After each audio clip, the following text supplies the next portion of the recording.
Detect delete deport ഈ ഒരു മോഡലാണ് ഇപ്പോൾ ബംഗാളിൽ സുവേന്ദു അധികാരി നടപ്പിലാക്കിക്കൊണ്ടിരിക്കുന്നത്. അതായത് ഉടനടി ഇന്ത്യ വിട്ടു പോകണം ബംഗ്ലാദേശികളെന്നാണ് പറഞ്ഞുകൊണ്ടിരിക്കുന്നത്. ഇന്ത്യ മുഴുവൻ പടർന്നു പിടിക്കുകയാണ് മോഡി. ഏറ്റവും അവസാനം അവർക്ക് ജയിക്കാൻ പറ്റിയത് ബംഗാൾ പോലൊരു സംസ്ഥാനമാണ്. സത്യം പറഞ്ഞു കഴിഞ്ഞാൽ മോദിയുടെ ഈ ഒരു അപ്രമാദിത്വത്തെ തകർക്കാനായിട്ട് ഒരു പാർട്ടികളും നിലവിൽ ഇന്ത്യയിൽ ഇല്ല എന്നുള്ളതൊരു വസ്തുതയാണ്. അങ്ങനെ നോക്കുമ്പോൾ 2029 പിന്നീട് വരുന്ന ഇതിനിടയിൽ ഒരു റിപ്പോർട്ട് വന്നത് ഇനി ഒരു 25 വർഷമെങ്കിലും ബി.ജെ.പി മിനിമം ഇന്ത്യ ഭരിക്കും എന്നുള്ളതാണ്. തകർക്കാൻ രാഹുലിന് പോലും സാധിക്കുന്നില്ല. എന്തുകൊണ്ടാണ് ഇത് സംഭവിക്കുന്നത്? അല്ല, ഇത് സംഭവിക്കുന്നതിൻ്റെ പിന്നിലെ കാര്യം എന്ന് പറയുന്നത് അവരുടെ ഗംഭീരമായിട്ടുള്ള പ്ലാനും ക്ഷമയും അതുപോലെ അവരുടെ തന്ത്രങ്ങളുമാണ്.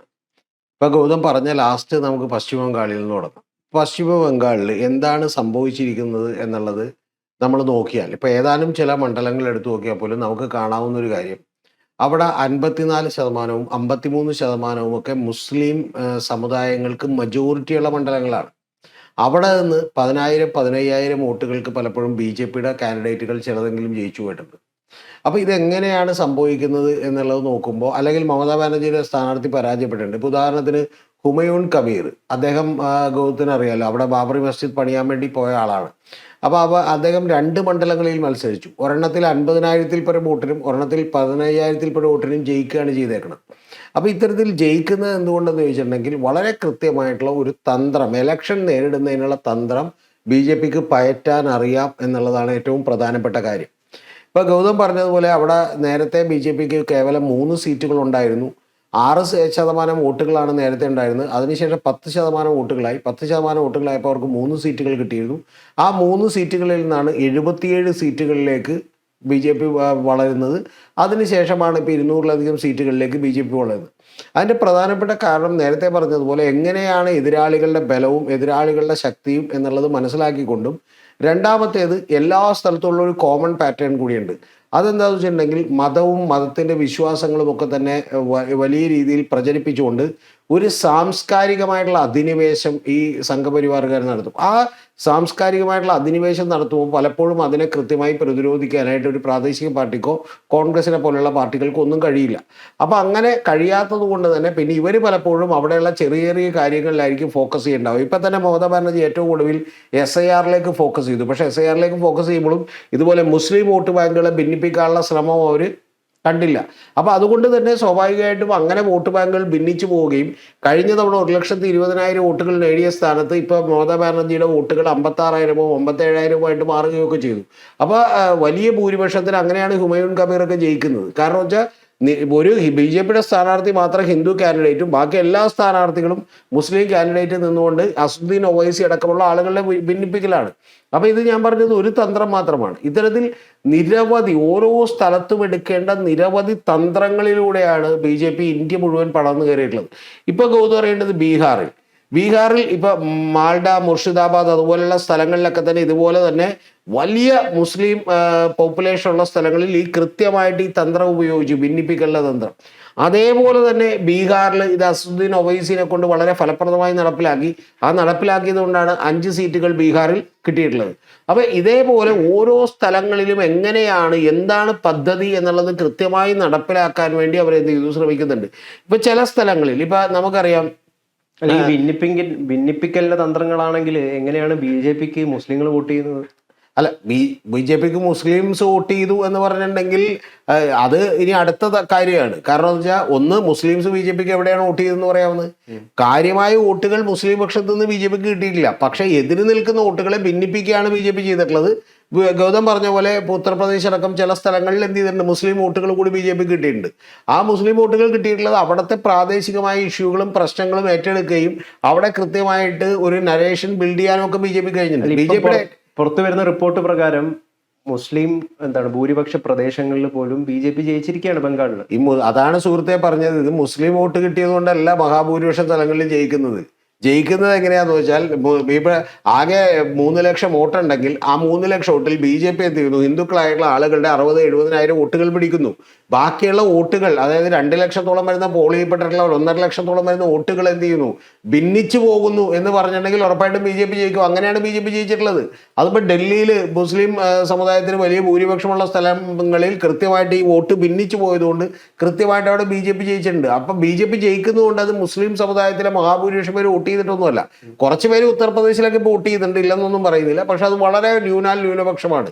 ഇവർ ജയിക്കുന്നതിന് പിന്നിൽ ഏറ്റവും വലിയ കാര്യം ഇത് വോട്ടുകൾ, അതായത് എതിരാളികളുടെ വോട്ടുകൾ കൃത്യമായി ഭിന്നിപ്പിക്കുക എന്ന് പറയുന്ന ഒരു തന്ത്രം ഉപയോഗിച്ചുകൊണ്ടാണ് ഇപ്പോൾ ബീഹാറിലാണെങ്കിലും മറ്റു പല സ്ഥലങ്ങളിലും ജയിച്ചിട്ടുള്ളത്. ഞാൻ പറഞ്ഞത് ഒരു തന്ത്രം മാത്രമാണ്. രണ്ടാമത് ഇപ്പം നമുക്കറിയാം, ഇപ്പോൾ ഒഡീഷ, അപ്പോൾ അത്തരത്തിലുള്ള സംസ്ഥാനങ്ങളിലെല്ലാം തന്നെ വളരെ കൃത്യമായി ഭുവനേശ്വരി ടെമ്പിളും അതുമായി ബന്ധപ്പെട്ടിട്ടുള്ള ഒരു അജണ്ടകൾ രാഷ്ട്രീയവുമായിട്ടും ഒക്കെ കൊണ്ടുവരികയും യഥാർത്ഥത്തിൽ എതിരാളികളെ കൊണ്ടുപോലും അവരുടെ അജണ്ടകളിലേക്കും അവരുടെ സാംസ്കാരികമായിട്ടുള്ള കാര്യങ്ങളിലേക്കും ഒക്കെ തന്നെ എത്തിപ്പെടുത്തുന്ന ഒരു പ്രത്യേക രീതി വളരെ കൃത്യമായി ബി ജെ പി അവലംബിച്ചിരുന്നു. അതിനുവേണ്ടി ബി ജെ പി ക്ഷമയോടുകൂടി കാത്തിരിക്കുകയും 10, 20, 25 കൊല്ലത്തൊരു പ്ലാൻ ഉണ്ടാക്കുകയും ചെയ്തിട്ടുണ്ട് ഇത്തരം കാര്യങ്ങൾ. ഇനി ഗൗതം അടുത്തത് നോക്കിക്കോ, ഇനി അടുത്തത് പഞ്ചാബാണ്. പഞ്ചാബിൽ പിടിക്കാൻ പോകുന്നത് ഇങ്ങനെയല്ല. പഞ്ചാബിൽ പിടിക്കാൻ പോകുന്ന ആം ആദ്മി പാർട്ടിയെ അടപടലം പുലർത്തിക്കൊണ്ടാണ്. അവിടെ 268 കോടി രൂപയുള്ള അസറ്റുള്ള മന്ത്രിയുണ്ട്. ആ മന്ത്രിയോടൊക്കെയുള്ള ആളുകൾക്കെതിരെ എൻഫോഴ്സ്മെന്റ് ഡയറക്ടറേറ്റിൻ്റെയും ഇൻകം ടാക്സിൻ്റെയും ഒക്കെ അന്വേഷണം വന്നുകൊണ്ടിരിക്കുകയാണ്. അപ്പോൾ അതിൽ ആം ആദ്മി പാർട്ടിയിൽ നിന്ന് തന്നെ 7ഓളം വരുന്ന എം പിമാർ, ലവ്ലി പ്രൊഫഷണൽ യൂണിവേഴ്സിറ്റിയുടെയൊക്കെ ഓണറായിട്ടുള്ള managing director, chairman and managing ഡയറക്ടറിലെ MD അടക്കമുള്ള ആളുകൾ നേരെ ഇപ്പോൾ എന്ത് ചെയ്തിട്ടുണ്ട്, ബി ജെ പിയിലേക്ക് മാറിയിട്ടുണ്ട്. അപ്പം പല സ്ഥലങ്ങളിലും ഞാൻ പറയുന്നത് ഒരേ തന്ത്രമല്ല, പല തന്ത്രങ്ങളാണ് ഉപയോഗിക്കുന്നത്. ഈ പല തന്ത്രങ്ങൾ ഉപയോഗിച്ചുകൊണ്ട് യഥാർത്ഥത്തിൽ മോദി വമ്പൻ തിരിച്ചുവരവാണ് ഇന്ത്യയിൽ നടത്തിയത് എന്നുള്ള കാര്യത്തിൽ സംശയമില്ല. യഥാർത്ഥത്തിൽ ഈ കഴിഞ്ഞ 2024 ലോക്സഭാ തെരഞ്ഞെടുപ്പിൽ വലിയ തിരിച്ചടിയാണ് നരേന്ദ്രമോദിക്ക് ഉണ്ടായത്. പക്ഷെ അതിനുശേഷം മോദി ഉണർന്നെണീറ്റ് പ്രവർത്തിക്കാൻ തീരുമാനിച്ചതിൻ്റെ അടിസ്ഥാനത്തിലാണ് മഹാരാഷ്ട്ര മുതൽ ഇപ്പം ഏറ്റവും ഒടുവിൽ വെസ്റ്റ് ബംഗാൾ വരെ ഹരിയാന വരെയുള്ള സ്ഥലങ്ങളിലെല്ലാം തന്നെ ഇത് കൃത്യമായി നടപ്പിലാക്കിക്കൊണ്ടാണ് വിജയിച്ചിട്ടുള്ളത്. അതിൻ്റെ പിന്നിലുള്ള തന്ത്രം എന്ന് പറയുന്നത് എങ്ങനെയാണ് ജയിക്കേണ്ടത് എന്നുള്ളതിന് അവർ കൃത്യമായിട്ടൊരു പദ്ധതികൾ രൂപീകരിക്കുകയാണ്. ആ പദ്ധതികളുടെ ഭാഗമായി ഇപ്പോൾ കേരളത്തിലും വർക്ക് നടന്നുകൊണ്ടിരിക്കുകയാണ്. ഞാൻ വിചാരിക്കുന്ന ഒരു കാര്യമെന്ന് പറയുന്നത് ഇപ്പോൾ തമിഴ്നാട്ടിലും അതുപോലെ തന്നെ കേരളത്തിലും ഇനിയിപ്പോൾ അടുത്തത് അവരുടെ ഏറ്റവും അടുത്ത ലക്ഷ്യമെന്ന് പറയുന്നത് പഞ്ചാബാണ്. പഞ്ചാബിലൊക്കെ ബി ജെ പി വരുന്നൊരു കാലം വിദൂരമല്ല എന്നാണ് ഞാൻ വിചാരിക്കുന്നത്. കേരളത്തിൽ പോലും വരും. കേരളത്തിൽ ഉറപ്പാണ്. കേരളത്തിൽ വരുന്നതിന്റെ പകുതി അവർ വിജയിച്ചു കഴിഞ്ഞു. അതായത് കേരളം ബി ജെ പി പിടിക്കുമെന്ന് പറയുന്നത് ഇപ്പൊ ഒരു അങ്ങനെ ഒരു വിദൂരമായിട്ടുള്ള ഒരു കാര്യം. തീർച്ചയായിട്ടും വിദൂരമല്ലെന്ന്, മാക്സിമം വന്ന 10 കൊല്ലം അതിനുള്ളിൽ കേരളം പിടിക്കും. കേരളം പിടിക്കുമെന്ന് പറഞ്ഞിട്ടുണ്ടെങ്കിൽ കേരളം പിടിക്കാതിരിക്കാൻ പറ്റില്ല. കാരണം കേരളം ഏതാണ്ട് പകുതി വഴി അവർ വിജയിച്ചു കഴിഞ്ഞിരിക്കുന്നു. അതെന്താണ് ആ പകുതി വഴി? ആ പകുതി വഴിയുടെ മുഴുവൻ ഡീറ്റെയിൽസിലേക്ക് ഞാൻ കിടക്കുന്നില്ല. ഇപ്പൊ യഥാർത്ഥത്തിൽ പകുതി വഴി എന്ന് പറഞ്ഞാൽ ഒന്ന്, നമ്മുടെ ഒരു ആളുകളുടെ ചിന്താഗതികളെ കൃത്യമായി സ്വാധീനിക്കുകയും ഒരു ജാതീയവും അതുപോലെ ദൈവികവുമായിട്ടുള്ള വിശ്വാസങ്ങൾക്ക് വലിയ പ്രാമുഖ്യം വരുന്ന ഒരു സൊസൈറ്റി ആക്കി ആദ്യമേ തന്നെ ഏതൊരു സൊസൈറ്റിയെയും പരുവപ്പെടുത്തുക എന്ന് പറയുന്ന ഒരു പണിയാണ് ആദ്യം എടുക്കേണ്ടത്. അത് നടത്തിയാൽ തന്നെ 50% വിജയിച്ചു. അങ്ങനെ 50% ഇപ്പൊ തന്നെ അവർ വിജയിച്ചു കഴിഞ്ഞു. അല്ല, ബി ജെ പിനെ തകർക്കാനായിട്ട് മറ്റ് പാർട്ടികളുടെ കയ്യിൽ തന്ത്രമില്ല. അപ്പൊ സ്വാഭാവികമായിട്ടും ബി ജെ പി പറയുന്ന നെറേറ്റീവുകളൊക്കെ സത്യമാണ് എന്ന് പറയുന്ന ഒരു മറ്റ് പാർട്ടികളുടെ കയ്യിൽ തന്ത്രമില്ല എന്ന് പറഞ്ഞാൽ അവര് സാധിക്കുന്നില്ല, അവർ നിസ്സഹായരുമാണ്. കാരണം എന്തുകൊണ്ടാണ്? ഇന്ത്യയിലെ വലിയ അധികാരം അവരുടെ കയ്യിലിരിക്കുകയാണ്. ഇന്ത്യയിലെ അന്വേഷണ ഏജൻസികൾ അവരുടെ കയ്യിലാണ്. വലിയ പണം അവരുടെ കയ്യിലാണ്. വലിയ മിടുക്കന്മാരായിട്ടുള്ള ആളുകളെ അവർ ഡെയിലി എന്നോണം പർച്ചേസ് ചെയ്തുകൊണ്ടിരിക്കുകയാണ്. അതിൽ ഗംഭീരരായിട്ടുള്ള ആളുകളെ ഇപ്പം നിങ്ങൾ കൃത്യമായിട്ട് എടുത്തു നോക്കിക്കോളൂ. നരേന്ദ്രമോദി അധികാരത്തിലേക്ക് വന്നു. ആരായിരുന്നു ഇന്ത്യയുടെ സെക്യൂരിറ്റി അഡ്വൈസർ? ഇന്ത്യയുടെ നാഷണൽ സെക്യൂരിറ്റി അഡ്വൈസർ ആരാണ്? അജിത് ഡോവലാണ്. അജിത് ഡോവൽ ഇപ്പോൾ ഏതാണ്ട് ബി ജെ പിയുടെ കൂടി ഭാഗമായി കഴിഞ്ഞു. ഞാനിപ്പോൾ കഴിഞ്ഞ തവണ ബാംഗ്ലൂർ വെച്ചിട്ട് ഞാൻ ബി ജെ പിയുടെ വളരെ ഉന്നതനായിട്ടുള്ളൊരു നേതാവ് എന്ന് പറഞ്ഞാൽ നേതാവിൻ്റെ തൊട്ടടുത്ത അനുയായി, അദ്ദേഹം യെദ്യൂരപ്പയ്ക്കായിട്ട് വലിയ ബന്ധമുള്ള ഒരാളാണ്. അപ്പോൾ അദ്ദേഹവുമായി കണ്ട് സംസാരിക്കുമ്പോൾ അദ്ദേഹം എന്നോട് പറഞ്ഞൊരു കാര്യം എന്ന് പറഞ്ഞാൽ ബി ജെ പി എന്ന് പറയുന്നത് ഇപ്പോൾ രാഷ്ട്രീയക്കാരുടെ മാത്രം ഒരു പ്രസ്ഥാനമല്ല രതീഷ്. പകരം വലിയ ബ്യൂറോക്രാറ്റുകളും വലിയ ഇതുപോലെ മിടുക്കന്മാരായിട്ടുള്ള ആളുകളെയും എല്ലാം ഞങ്ങൾ അബ്സോർബ് ചെയ്തിട്ടുള്ള ഒരു പ്രസ്ഥാനമാണ്. നിങ്ങൾ എടുത്തു നോക്കിക്കോളൂ. വളരെ കൃത്യമായി അത്തരത്തിൽ ഓരോരുത്തരെയും അവരെന്ത് ചെയ്തിട്ടുണ്ട്, കൃത്യമായി ഓരോരുത്തരുടെ മിഷനെ എങ്ങനെ ഉപയോഗിക്കാമെന്നുള്ളത് അറിഞ്ഞ് കൃത്യമായിട്ട് ഓരോരുത്തരെയും മേടിച്ചിട്ടുണ്ട്. ഈവൻ ഞാൻ പറയുന്നത് ഇവിടുത്തെ നമ്മുടെ ശശി തരൂരിനെ അടക്കമുള്ള ആളുകളെ എങ്ങനെയാണ്, എവിടെയാണ്, എന്തിനാണ് ഉപയോഗിക്കേണ്ടത് എന്നുള്ളത് കൃത്യമായി മനസ്സിലാക്കിക്കൊണ്ടാണ് അവർ ഉപയോഗപ്പെടുത്തുന്നത്. അപ്പോൾ അത്തരത്തിൽ അങ്ങനെ ഇന്ത്യ മുഴുവൻ പടർന്നു കയറുന്ന ഒരു പാർട്ടിയായി ബി ജെ പി മാറിക്കഴിഞ്ഞു എന്നുള്ള കാര്യത്തിൽ ഒരു സംശയമില്ല.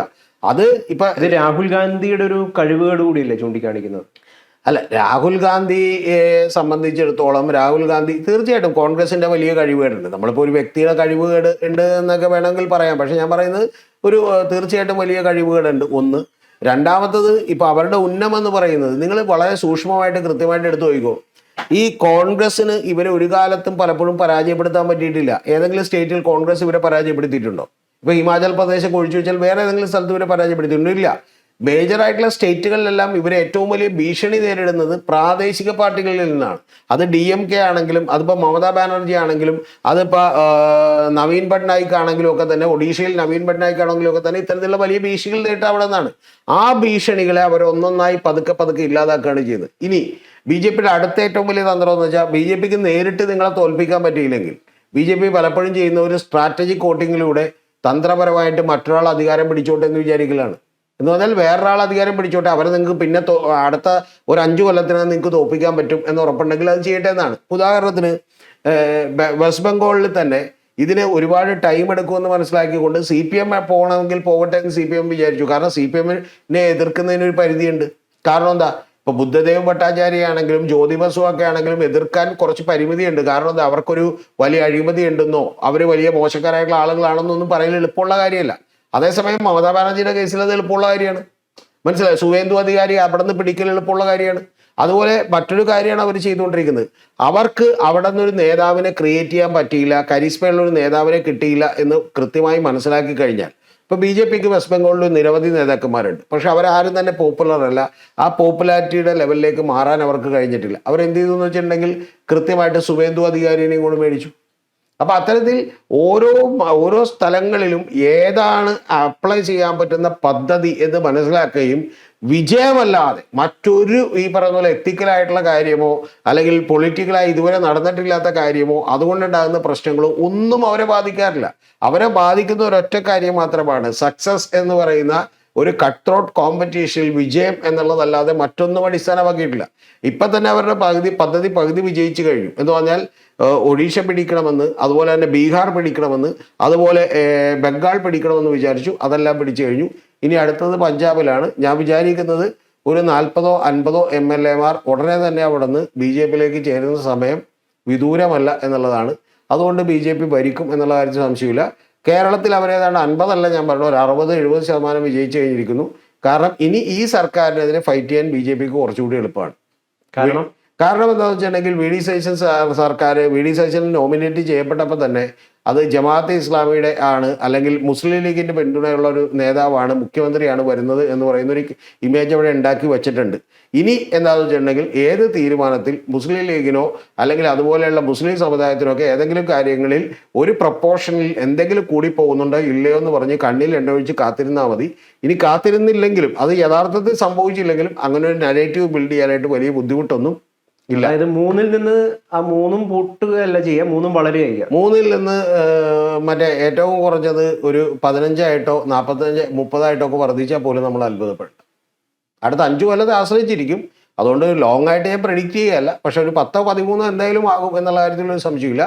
അതിനേക്കാൾ എത്ര കൂടി വളരും വേഗത്തിൽ എന്നുള്ളത് മാത്രം അവർ നോക്കിയാൽ മതി. അതല്ലെന്നുണ്ടെങ്കിൽ അത്രയും ശ്രമകരമായിട്ടുള്ള ഒരു പരിപാടി വി ഡി സതീശനും പിണറായി വിജയനും അതുപോലെ ഇടതുപക്ഷവും കോൺഗ്രസും ഒക്കെ നടപ്പിലാക്കേണ്ടതുണ്ട്. എനിക്ക് തോന്നുന്നില്ല ഇപ്പോഴത്തെ പോക്ക് കണ്ടിട്ട് അങ്ങനെ നടപ്പിലാക്കാൻ പറ്റുമെന്നുള്ളത്. ഒന്നാമത്തെ കാര്യം, ഏറ്റവും പ്രധാനപ്പെട്ട കാര്യം ഗൗതം അറിയേണ്ടത്, നിർലോഭമായിട്ടുള്ള ഈ പറയുന്ന പോലെ അനന്തമായിട്ടുള്ള പണം എന്ന് പറയുന്നത് ഒരു വലിയ അസറ്റാണ്. മനസ്സിലായി? അതിലൊക്കെ വീണ് പോകാതിരിക്കുക എന്ന് പറയുന്നത് വലിയ ബുദ്ധിമുട്ടുള്ള കാര്യമാണ് ഒന്ന്. രണ്ടാമത്തത്, അധികാരത്തിന്റെ ശീതളിമ കിട്ടും എന്ന് രണ്ടാമത്തെ കാര്യം. ഇനി ശീതളിമ ഇല്ലെങ്കിൽ പോലും അവിടെ നിന്ന് ഭീഷണിയോ പ്രശ്നങ്ങളോ ഉണ്ടായിട്ടുണ്ടെങ്കിൽ എത്ര കാലം ഒരു മനുഷ്യന് പിടിച്ചിരിക്കാൻ പറ്റുമെന്നുള്ളത് രണ്ടാമത്തെ കാര്യമാണ്. മൂന്നാമത്തെ കാര്യം ഞാൻ വിചാരിക്കുന്നത്, കേരളത്തിലടക്കമുള്ള കാര്യത്തിൽ ഗൗതം ഇപ്പോൾ എഴുതി വെച്ചോ, ഒരു ഇടത്തരം നേതാക്കന്മാരടക്കമുള്ള നിരവധി നേതാക്കന്മാർ കോൺഗ്രസിൽ നിന്ന് ഒരു മണ്ഡലത്തിൽ നിന്ന് ഒരു 5000-10,000 വോട്ട് സമാഹരിക്കാവുന്ന നിരവധി നേതാക്കന്മാർ ഒരുപക്ഷെ മറ്റ് എല്ലാ പാർട്ടികളിൽ നിന്നും BJPയിലേക്ക് ഒഴുകിയാലും നമ്മൾ അത്ഭുതപ്പെടേണ്ടതില്ല. ഈ ബംഗാളിലെ മമതയുടെ പരാജയത്തെ കുറിച്ചിട്ട് നമ്മൾ പറയുമ്പോൾ അവർക്ക് ശരിക്കും പറഞ്ഞാൽ കുറെ ഗുരുതരമായിട്ടുള്ള വീഴ്ചകൾ പറ്റിയിട്ടുണ്ട്. ആ വീഴ്ചകളെ കൂടി ഇവിടെയുള്ള പാർട്ടികൾ തിരിച്ചറിയണ്ടേ? ആ വീഴ്ചകൾ എന്ന് പറയുന്നത് മതേതരത്വം പറയുന്നതിന് പകരം അവരും ശ്രമിച്ചത് ഒരു തരം പോളറൈസേഷനാണ്. അല്ല, അതിന്റെ പ്രശ്നം എവിടെയാന്ന് വെച്ചാൽ, സി ഈ മതേതരത്വം അവരെ ഏറ്റവും ആദ്യത്തെ 5 കൊല്ലം മമതയുടെ ഭരണം വളരെ സൂക്ഷ്മമായിട്ട് ഇതൊക്കെ വിലയിരുത്തേണ്ടതാണ്. ആദ്യത്തെ 5 കൊല്ലത്തെ മമതയുടെ ഭരണം വലിയ കുഴപ്പമില്ലായിരുന്നു. ആ ഭരണത്തിലൂടെ മമത വളരെ കൃത്യമായി ഒരു മതേതര കാഴ്ചപ്പാടുകൾ തന്നെയാണ് വെച്ചുകൊണ്ടിരുന്നത്. പക്ഷെ പിന്നീട് ഒരു സൈഡിലെ വോട്ടുകൾ പതുക്കെ പതുക്കെ തന്നെ വിട്ടുപോയിക്കൊണ്ടിരിക്കുകയാണ് എന്ന് തോന്നലുണ്ടാകുമ്പോൾ നമ്മൾ നാച്ചുറലി കയ്യിലുള്ള വോട്ടുകളെങ്കിലും നഷ്ടപ്പെടുത്താതിരിക്കാൻ വേണ്ടി പലപ്പോഴും ചില നിലപാടുകൾ എടുക്കും. ആ നിലപാടുകൾ എടുക്കുന്നതിന്റെ കൂടെ യഥാർത്ഥത്തിൽ ഇത് സംഭവിക്കാൻ പോകുന്ന അപകടം എന്താണെന്ന് വെച്ചിട്ടുണ്ടെങ്കിൽ പലപ്പോഴും ഇവിടെ എന്തുകൊണ്ട് വെള്ളാപ്പള്ളിയെ വലിയ തോതിൽ തള്ളിപ്പറഞ്ഞില്ല എന്ന് ചോദിക്കുന്ന പോലെയുള്ള ഒരു ലെവലിലേക്ക് അവർ എത്തിക്കുക എന്ന് പറഞ്ഞാൽ തന്നെ അത് BJPയുടെ തന്ത്രമാണ്. പിന്നെ ഇവർ പകുതി വിജയിച്ചു കഴിഞ്ഞു. ഇനി ഇത് കൂടാതെ ബംഗാളിൽ പരാജയപ്പെടാനുള്ള ഒരു പ്രധാനപ്പെട്ട കാരണം എന്താ അറിയോ യോഗത്തിന്? അത് ഈ മമതാ ബാനർജി എന്ന് പറയുന്നത് ഒരു മേൽത്തട്ടിലുള്ള ഹിന്ദു സമുദായങ്ങളിൽ തന്നെ മേൽത്തട്ടിലുള്ള ഒരു സ്ത്രീയാണെന്നും അവർക്ക് നമ്മൾ വോട്ട് ചെയ്യരുതെന്നും അവരെ അധികാരത്തിലെത്താൻ നമ്മൾ സഹായിക്കരുത് എന്നും പറയുന്ന വ്യാപകമായിട്ടുള്ള പ്രചാരണം മുസ്ലിം കമ്മ്യൂണിറ്റിക്കിടയിൽ തന്നെ നടത്തി. എന്ന് പറഞ്ഞാൽ നിങ്ങൾ ഉദ്ദേശിക്കുന്നത് പോലെ ഒരു നരേറ്റീവുകളും ഒരു പൊതുധാരണകളും ഒക്കെ വെറുതെ ഉണ്ടാകുന്നതല്ല. അത് ഇക്കാലത്ത് കൃത്യമായി പണം കൊടുത്ത് സോഷ്യൽ മീഡിയയും മാധ്യമങ്ങളെയും ഒക്കെ തന്നെ വിലക്കെടുത്താൽ ഉണ്ടാക്കാൻ കഴിയുന്ന ഒരു കാര്യമാണ്. അല്ലാതെ അതിനും അപ്പുറത്ത് പലപ്പോഴും ചില ആളുകൾക്ക് പലരോടും വിരോധമൊക്കെ ഉണ്ടാവാറുണ്ട്, പല നേതാക്കന്മാരോടും. ആ വിരോധമൊക്കെ തന്നെ ഇതുപോലെ സൃഷ്ടിക്കപ്പെടുന്നതാണ്. ചിലർ അടിപൊളിയാണെന്ന് നമുക്ക് തോന്നും, അതും ഇതുപോലെ സൃഷ്ടിക്കപ്പെടുന്നതാണ്. ആ സൃഷ്ടിക്കപ്പെട്ടിട്ടുള്ള കാര്യങ്ങളെ തടയാൻ ശ്രമിക്കുക എന്ന് പറയുന്നത് വളരെ വളരെ ബുദ്ധിമുട്ടുള്ള ഒരു കാര്യമാണ്. കാരണം ഇതിൻ്റെ ഒപ്പം തന്നെ അത്തരം ബേസിക് ആയിട്ടുള്ള പ്രശ്നങ്ങൾ ഇപ്പോൾ മനുഷ്യനില്ല, ഒരു പരിധിവരെയുള്ള മനുഷ്യനില്ല. ബംഗാളിലൊക്കെ ഉണ്ട്, പക്ഷേ ഞാൻ പറഞ്ഞ കേരളം പോലെ അല്ലെങ്കിൽ തമിഴ്നാട് പോലെ ബംഗാൾ പോലെയുള്ള സ്ഥലങ്ങളിൽ പോലും ഒരു പരിധി വരെ അവൻ്റെ രാവിലെയുള്ള വസ്ത്രം, ഭക്ഷണം അല്ലെങ്കിൽ പാർപ്പിടമൊക്കെ ഞാൻ പറഞ്ഞ മുഴുവൻ ജനങ്ങൾക്കുമല്ല, ഒരു പരിധി വരെയുള്ള ജനങ്ങൾക്ക് അതെല്ലാം കിട്ടുന്നുണ്ട്. പിന്നെ അവൻ്റെ പ്രശ്നം എന്താണെന്ന് വെച്ചാൽ ഈ നരേറ്റീവുകൾക്ക് പലപ്പോഴും കീഴടങ്ങുക എന്നുള്ളതാണ്. കാരണം അവനെ സംബന്ധിച്ച് വേറെ ബേസിക് പ്രശ്നങ്ങൾ വലുതായിട്ടില്ല. ഇപ്പൊ സുവേന്ദു അധികാരത്തിൽ വന്നതിന് ശേഷം ആദ്യം പറഞ്ഞൊരു കാര്യമുണ്ട്, ഇത് ഹിന്ദുത്വത്തിന്റെ വിജയമാണ്. CPM-കാർക്കും ഞാൻ നന്ദി അറിയിക്കുന്നു. കാരണം എനിക്ക് 10,000-ഓളം വോട്ടുകൾ ഭവാനിപൂർ നടക്കാൻ ലഭിച്ചിട്ടുണ്ട്. മമത ഈ തെരഞ്ഞെടുപ്പ് സമയത്ത് പറഞ്ഞൊരു ഞെട്ടിപ്പിക്കുന്ന ഒരു കാര്യമുണ്ട്. Do remember one thing, don't support, assist, vote for BJP. I am swearing on Allah, if you help assist BJP nobody would forgive you, let alone me. ഞാൻ പൊറുക്കില്ല നിങ്ങൾക്ക് BJPക്ക്. അള്ളേൻ്റെ പേര് എടുത്തിട്ട് അവർ സ്വാർ ചെയ്ത്. ഇപ്പോൾ ബംഗ്ലാദേശികളൊക്കെ ബംഗാൾ വിട്ടു പോവുകയാണ്, ഓടിപ്പോവുകയാണ്. വലിയ സങ്കടം ഉണ്ടാക്കുന്ന ഒരു കാര്യമാണ്. കാര്യം നമ്മൾ ഇന്ത്യയിലേക്ക് ഇൻഫിൽട്രേറ്റ് ചെയ്തവരാണ്, അവർ മറ്റേ കടന്നു കയറിയവരാണ് എന്നൊക്കെ നമ്മൾ വാദമൊക്കെ പറയും. പക്ഷേ യഥാർത്ഥത്തിലുള്ളൊരു കാരണമെന്ന് പറഞ്ഞാൽ ഗൗതം അറിയേണ്ടത്, അവിടെയൊന്നും ജീവിക്കാൻ നിവൃത്തിയില്ലാതെ പണ്ട് പാകിസ്ഥാനും ബംഗ്ലാദേശും യുദ്ധമുണ്ടായപ്പോൾ മുതൽ അവിടെ നിന്ന് ഓടിപ്പോന്നിട്ടുള്ള ആളുകൾ മുതൽ ഏതാണ്ട് ഇന്ത്യയുടെ 2001-ലെയും 2011-ലെയൊക്കെ സെൻസസ് പ്രകാരം 3 മില്യണോളം വരുന്ന ആളുകൾ എന്ന് പറഞ്ഞാൽ 30 ലക്ഷത്തോളം ആളുകൾ അന്നേ ഉണ്ടെന്നാണ് കണക്ക്. ഇപ്പം 2016-ലും അതുപോലെ തന്നെ 2021-ലും 2 കേന്ദ്രമന്ത്രിമാർ പാർലമെന്റിൽ പറഞ്ഞേക്കുന്നത് ഒന്ന് ഏറ്റവും ഒടുവിൽ പറഞ്ഞേക്കുന്നത് കിരൺ റിജിജു ആണ്. അതിന് മുമ്പുണ്ടായിരുന്ന കേന്ദ്രമന്ത്രി, ഹോം അഫയേഴ്സ് മിനിസ്ട്രിയുടെ കേന്ദ്രമന്ത്രി കൂടി പറഞ്ഞേക്കുന്നത് 2016-ൽ. അദ്ദേഹം പിന്നെ പറഞ്ഞത് പിൻവലിച്ചു, കാരണം വെച്ചാൽ വലിയ പ്രശ്നമായതുകൊണ്ട്. അന്ന് പറഞ്ഞത് ഏതാണ്ട് 1.2 മില്യണോളം ആളുകൾ, അതായത് 1,20,00,000 ആളുകൾ ബംഗ്ലാദേശികൾ ഇന്ത്യയിലുണ്ടെന്നാണ്. അതെങ്ങനെ ഇന്ത്യയിൽ വന്നു അവര്? ഇന്ത്യയിൽ വന്നതെന്നൊക്കെ പറഞ്ഞാൽ എൻ്റെ പൊന്നു ഗൗതം, ബംഗ്ലാദേശ് എന്ന സംസ്ഥാനത്തിന്റെ മാപ്പ് എടുത്ത് നോക്കും. യഥാർത്ഥത്തിൽ ഇന്ത്യയിലേക്ക് കയറി കിടക്കുന്ന ഒരു സ്ഥലമാണ്. 4,090 അല്ല, അത് ഇന്ത്യയുടെ അതിർത്തിയൊക്കെ അത്ര ഉണ്ടായുള്ളൂ, അല്ലാതെ ആർക്ക് വേണമെങ്കിലും അങ്ങോട്ടും ഇങ്ങോട്ടും കയറായിരുന്നു. ഇതൊന്നും വലിയ കാര്യമുള്ള ഫെൻസിംഗ് ഒന്നും ഉണ്ടായില്ല സുഹൃത്തെ. അവിടെ ഒന്നും ഫെൻസിംഗ് പോലും ഒരു കാര്യമില്ല. ഇപ്പോഴും ഈ പറയുന്ന പോലെ മ്യാൻമറിൽ നിന്നൊക്കെ പോലും ആളുകൾ ഇങ്ങോട്ട് കയറുന്നുണ്ട്. ഇപ്പൊ കുക്കികൾക്ക് എങ്ങനെ ആയുധം? ഇപ്പം ഫെൻസിങ് വളരെ കൃത്യമായിട്ട് അവിടെ ചെയ്തുകൊണ്ടിരിക്കുകയാണ്, ഒരാൾക്കും ഇങ്ങോട്ടേക്ക് കടന്നു വരാൻ പറ്റാത്ത രീതിയിൽ. അത് തന്നെയല്ലേ ചെയ്യേണ്ടത്? ഫെൻസിങ് ഒക്കെ ചെയ്യുന്നു എന്നുള്ളതൊക്കെ യാഥാർത്ഥ്യമായിട്ടുള്ള കാര്യമാണ്. ഇപ്പൊ ചെയ്യാൻ തുടങ്ങിയിട്ടേ ഉള്ളൂ. അത് 4,090 കിലോ, ഞാനിപ്പോ ഇതൊക്കെ പറയേണ്ടതെന്ന് വെച്ചാണ് നമ്മുടെ ടോപ്പിക്കിൽ നിന്ന് ഡിബേറ്റ് ചെയ്തു. 4,090-ഓളം വരുന്ന കിലോമീറ്റർ, 2,500-ഓളം മൈലുകൾ ദൂരമാണ്. ഗൗതം ഒന്ന് 2,500 മൈൽ എപ്പോഴാണെന്നൊന്ന് കണക്കൂട്ടി നോക്കുക. അത് ഫെൻസിങ് ചെയ്ത് എടുക്കുക എന്നൊക്കെ പറഞ്ഞാലും ഇനി അവിടെയൊക്കെ തന്നെ ഒരാൾ പോലും ഇങ്ങോട്ട് കയറാതെ നിൽക്കുക എന്നൊക്കെ പറഞ്ഞാലും അതൊക്കെ ശ്രമകരമായ പണിയാണ്. കാരണം ഈ പറയുന്ന മിസോറാം മുതൽ ആസാം മുതൽ നിരവധി സംസ്ഥാനങ്ങളിലെ അതിർത്തികൾ പങ്കിടുന്നതാണ് ഈ ബംഗ്ലാദേശ് എന്ന് പറയുന്നത്. അവിടെ യഥാർത്ഥ ഈ കഴിഞ്ഞ തവണ ഒരു കേന്ദ്രമന്ത്രി തന്നെ പറഞ്ഞേക്കുന്നത് ബംഗ്ലാദേശിൽ പകുതി ആളുകൾ ഇല്ലാതാവും ഇന്ത്യയിലോട്ട് വരാൻ നമ്മൾ അനുമതി കൊടുത്താലെന്നാണ്. കാരണം അവിടെ തൊഴിലില്ലായ്മയുണ്ട്, അവിടെ വലിയ ജീവിത ബുദ്ധിമുട്ടുകളുണ്ട്, കൂടാതെ അവിടെ നിൽക്കാൻ ആളുകൾക്ക് സ്ഥലമില്ല, ഇത്തരത്തിലുള്ള പല പ്രശ്നങ്ങളുണ്ട്. ഇനി ഇത്തരത്തിലുള്ള ആളുകൾ ഇവിടെ ഏതാണ്ട് 1.5 കോടി 2 കോടിയോളം ആളുകൾ വന്നിട്ട് അവരെല്ലാവരും ക്രിമിനൽസ് ഒന്നുമല്ല. അവരൊക്കെ സാധാരണ ചെറിയ ചെറിയ ജോലികൾ ചെയ്ത് ഇവിടെ വളരെ ബുദ്ധിമുട്ടി ജീവിച്ചു പോകുന്ന ആളുകളാണ്. ഇനി ഇതങ്ങനെ പറയുമ്പോൾ നമ്മൾ ആവേശം കൊണ്ടിട്ട് ദൈവമേ ഇന്ത്യ എന്ന് പറയുന്നത് നമ്മുടെ രാജ്യമാണ്, അതുകൊണ്ട് ഈ അതിർത്തിയൊക്കെ കുറച്ച് നാളെല്ലാം ഉണ്ടായിട്ട് 1947 മുമ്പ് ഇതൊന്നും ഉണ്ടായില്ല, അത് നിൽക്കട്ടെ പറഞ്ഞ. ഇനി ഇന്ത്യക്കാരെവിടെയൊക്കെ ഉണ്ടെന്ന് അറിയുമോ? അത് ഇന്ത്യക്കാർ 55 ലക്ഷം പേര് അമേരിക്കയിലുണ്ട്. 3.5 കോടി ആളുകൾ വേറെ പുറത്തുള്ള രാജ്യങ്ങളിലുണ്ട്. ഇതിലൊക്കെ തന്നെ യാതൊരുവിധ ഇല്ലീഗൽ ഇമിഗ്രൻസ് ആയിട്ട് തന്നെ നിരവധി ആളുകളുണ്ട്. മെക്സിക്കോ വഴിയൊക്കെ അമേരിക്കയിലേക്ക് കുടിയേറി പറക്കുന്നതിൽ ഇപ്പോഴും ഇന്ത്യക്കാരുണ്ട്. ഈ ഇന്ത്യക്കാരിൽ കുറച്ച് പേരെയാണ് അമേരിക്ക കൈക്കും കാലിലും ഒക്കെ ചങ്ങലൊക്കെ ഇട്ടിട്ട് എന്ത് ചെയ്ത് ഇവിടെ കൊണ്ടുവന്ന് ഇറക്കിയത്. മനസ്സിലായ? ഈ കൈക്കും കാലിലും ചങ്ങലൊക്കെ ഇട്ട് കൊണ്ടുവന്ന് ഇറക്കുമ്പോൾ നമ്മൾ അയ്യോ അങ്ങനെ ചെയ്യരുതെന്ന് പറയും. ഞാൻ പറയുന്നത് ഞാൻ പറഞ്ഞിട്ടുണ്ട് കാരണം അവരൊക്കെ മനുഷ്യരാണ്. കൈയും കാലും ചങ്ങലൊക്കെ ഇട്ടിട്ട് എന്ത് ചെയ്യണ്ട, അവരൊക്കെ ഇങ്ങോട്ട് കൊണ്ടുവന്ന് അയക്കണ്ട എന്നുള്ളത് തന്നെയാണ് നമ്മൾ പറഞ്ഞേക്കണം. അല്ലാതെ ഇന്ത്യ ഗവൺമെന്റ് പറഞ്ഞോ? അല്ല, താങ്കൾ പറഞ്ഞില്ല എന്നൊക്കെ ഉള്ളത് നമ്മളിപ്പോ പത്രം വായിച്ച് ഞാൻ കണ്ടിട്ടില്ല. പക്ഷെ പൊതുവെയുള്ള ആളുകളൊക്കെ പൊതുവെ ആരും പറഞ്ഞില്ല. രാജ്യത്തിന്റെ ഒരു നയം എന്നുള്ള രീതിയില്ല, ഒരു രാജ്യത്തിന്റെ നയം എന്നുള്ള നിലക്കല്ല, കേന്ദ്ര ഗവൺമെന്റ് പോലും അതിനെക്കുറിച്ച് ഒരു വാക്ക് പോലും മിണ്ടിയില്ല, അതിനെ അപലപിച്ചില്ല, മിണ്ടിയുമില്ല. ഞാൻ പറയുന്നത് നമ്മുടെ സഹോദരങ്ങളായിട്ടുള്ള നിരവധി ആളുകൾ പല സ്ഥലങ്ങളിലും ജോലി ചെയ്യുന്നുണ്ട്, ഗൾഫിലടക്കം പല സ്ഥലങ്ങളിലും ജോലി ചെയ്യുന്നുണ്ട്. ഈ ജോലി ചെയ്യുന്ന ആളുകളോട് ഒരു ദിവസം എന്താണ് അവിടെയുള്ള ആളുകൾ വളരെ മോശമായിട്ട് വരുമാറുന്നു, നിങ്ങൾ പുറത്തേക്ക് പോയിക്കോ എന്ന് പറയുന്നത് വളരെ മോശമാണെന്നാണ് ഞാൻ പറഞ്ഞു വന്നത്. ഇപ്പൊ ഈ മറ്റേ ഇക്കാമയില്ലാത്ത, അതായത് അവിടെ നിൽക്കാൻ ലൈസൻസ് ഇല്ലാത്ത ആളുകൾ എത്ര പേര് ഗൾഫിലടക്കം നിൽക്കുന്നുണ്ട്, എത്ര പേര് ഒളിച്ച് ജോലി ചെയ്യുന്നുണ്ട്, മനസ്സിലായി? ഇപ്പൊ ഈ കഴിഞ്ഞ ദിവസങ്ങളിൽ ഞാൻ കണ്ട ഏറ്റവും എന്നെ ദേഷ്യപ്പെടുത്തിയ ഒരു കാഴ്ച എന്ന് പറയുന്നത് മനുഷ്യത്വം വേണ്ടേ നമുക്ക്, മതിലുകൾക്കൊക്കെ അപ്പുറത്തൊരു മനുഷ്യത്വം വേണം. ഇപ്പൊ കഴിഞ്ഞ ദിവസം തന്നെ സുവേന്ദു അധികാരി പറയുന്നത് ജൽദി ജൽദി ഭാഗമെന്നാണ്. ആരോട്? ബംഗ്ലാദേശ് വേഗം പോയിക്കോന്നാണ്, അല്ലെങ്കിൽ നിങ്ങളെ പിടി ജയിലിടുമെന്നാണ്. എന്നിട്ട് അവിടെ ഓൾറെഡി ഒരു ക്യാമ്പ് തുടങ്ങി കേട്ടോ. ഇപ്പൊ ക്യാമ്പ് 2 തുടങ്ങി. മുർഷിദാബാദിലും ഇവിടെ 2 സ്ഥലത്ത് ക്യാമ്പ് തുടങ്ങി, ഹക്കിംപൂറിലും ക്യാമ്പ് തുടങ്ങി. ഈ 2 ക്യാമ്പുകളിൽ ഇപ്പൊ 3 പേരെ അഡ്മിറ്റ് ചെയ്തിട്ടുണ്ട് അവിടെ. ഈ അടുത്തത് സുവേന്ദു അധികാരി പറയുന്ന വാചകം എന്താണെന്ന് അറിയാം? ആ വാചകം എന്താന്ന് വെച്ചിട്ടുണ്ടെങ്കിൽ ഇവർക്കൊക്കെ വെറുതെ വസ്ത്രവും മറ്റേ ഭക്ഷണവും മറ്റേ ഇതും കൊടുത്തിട്ട് എന്ത് ചെയ്യണേണ്, വെറുതെ മെഡിസിനും ഒക്കെ കൊടുത്ത് നമ്മുടെ ഇന്ത്യൻ ടാക്സ് പേഴ്സിന്റെ കാശിൽ വഴിക്കണ എന്തിനാണ്, ഇവരൊക്കെ എത്രയും പെട്ടെന്ന് അടിച്ചു ഓടിക്കുന്നുള്ള ലെവലിലാണ്. യഥാർത്ഥത്തിൽ അവരെ ഏത് രാജ്യക്കാരായിക്കോട്ടെ എന്തായിക്കോട്ടെ അവരൊരു മനുഷ്യത്വപരമായിട്ടുള്ള സമീപനം ഇന്ത്യ കൈക്കൊള്ളണം. എന്നുവെച്ചാൽ തീർച്ചയായിട്ടും അവരാ മര്യാദക്ക് ഇവിടെ നിന്ന് പറഞ്ഞയക്കണം, ഒരു സംശയമില്ല എനിക്ക്. അല്ല, പറഞ്ഞയക്കാതെ എല്ലാവരോടും വന്നോളാൻ ഒരു രാജ്യത്തിനും പറയാൻ പറ്റില്ല, കാരണം അതിന്റെ രാജ്യത്തിന്റെ ഓർഡറൊക്കെ തെറ്റിക്കും. ഇത്രയും കാലം നമ്മൾ മിണ്ടാതിരുന്നു എന്ന് ആലോചിക്കണോട്ടാ. ഇത്രയും കാലം യഥാർത്ഥത്തിൽ ഈ പറഞ്ഞ പോലെ മിണ്ടാതിരുന്നു. ഇപ്പൊ 2001 സെൻസസിൽ ഏതാണ്ട് 3.1 മില്യണോളം ആളുകൾ അവിടെ ജനിച്ചവരാണെന്നും ഇന്ത്യയിൽ ജനിച്ചവരല്ലെന്നും കണ്ടെത്തിയിട്ട് നമ്മൾ മിണ്ടാതിരുന്നു.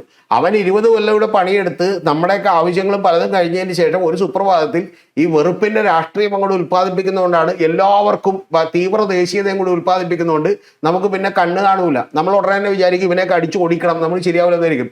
ഇതേ പണി തന്നെയാണ്, ഒരു കാര്യം മറന്നുകൊണ്ട, ഇതേ പണി തന്നെയാണ് കാനഡയിലും അമേരിക്കയിലും ട്രംപും അതുപോലെ കാനഡയിലും അതുപോലെ തന്നെ ബ്രിട്ടനിലും ഒക്കെ പല പാർട്ടികളും ചെയ്തുകൊണ്ടിരിക്കുന്നത് കേട്ടാ.